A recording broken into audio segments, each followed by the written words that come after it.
Aquest esclat d'alegria a l'estudi RCR d'Olot a l'hora de guanyar aquest Premi Pritzker, que ja tothom ha dit per activa i per passiva, perquè ens entenguem que és el Nobel d'Arquitectura, el més prestigiós del món. És un premi que corona una trajectòria que, de fet, ja havia estat molt premiada d'aquest equip i, com que ahir ens van dir que era un somni, hem volgut anar a veure si s'han despertat aquest matí d'aquest somni tant el Rafael Aranda, la Carme Pigem, com el Ramon Vilalta. És amb ells l'Ester Bertran. Ester, bon dia, ets a l'estudi amb els tres premiats.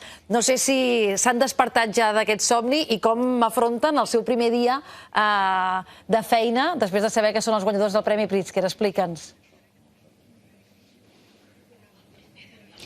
Doncs aquí ens trobem en aquest estudi RCR Arquitectes i, com dèieu, doncs sí, s'han despertat amb una mica de ressaca.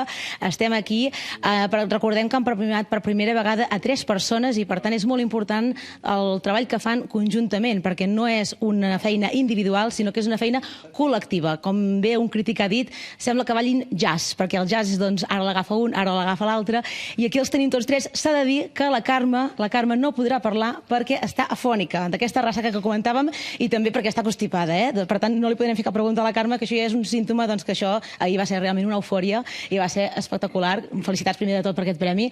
I bé, suposo que us han arribat felicitacions de tot arreu, no? Com ho porteu, això? Bueno, sí, realment ha estat bastant agobiant, però podríem dir que no, diguem que de seguida el president ens va trucar, de seguida després de pràcticament sortir a la llum la notícia, també ens va trucar el ministre de Foment, a part de una quantitat impressionant d'amics, companys, clients, arquitectes, companys, molta gent.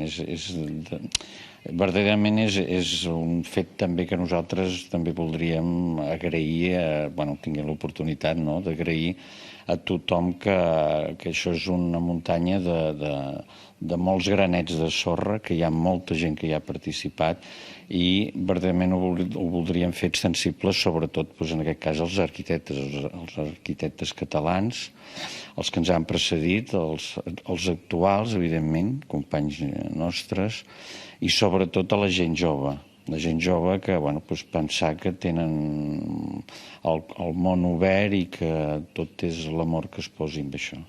Ells recordem que van estudiar tots junts a l'Escola d'Arquitectura del Vallès, per tant no van anar a Barcelona i sí que algun cop us havien comentat algun professor aquí, el Bacallà està allà a Barcelona i vosaltres vau seguir insistint a dir nosaltres anem a Olot, anem a fer arquitectura des d'Olot i potser és això el que realment al final ha premiat aquest jurat de dir, ostres, d'una cosa local, evidentment hi ha moltes altres connotacions, però sí que és una mica el punt diferent, no? Com ho veus, això?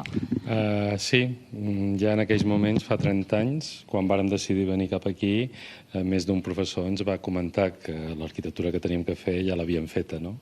Però nosaltres precisament vàrem creure que era possible.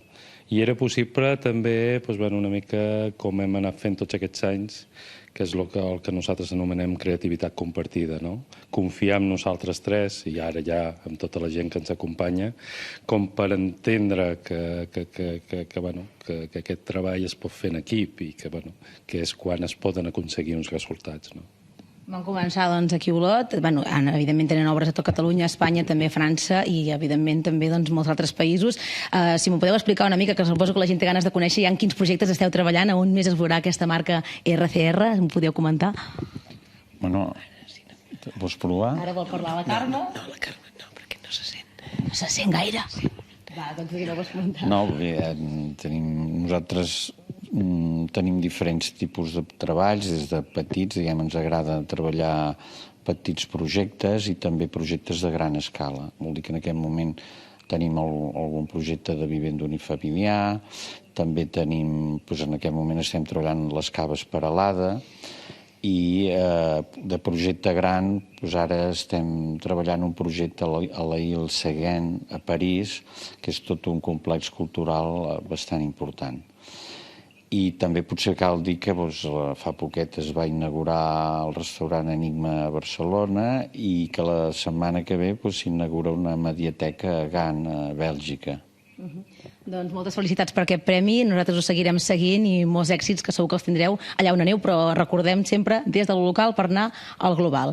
Doncs aquí estem amb ells i esperem, doncs els deixem continuar perquè avui és un dia laborable i ells cada dia han d'anar a treballar, com tothom. Doncs fins aquí. Anava a dir, sort que no treballen amb la veu, sobretot la Carme, perquè vaja, és la millor notícia, vol dir que està molt i molt celebrat aquest premi, que li falti la veu. Gràcies, Esther, i l'enhorabona a tota la feina d'aquest estudi i el seguirem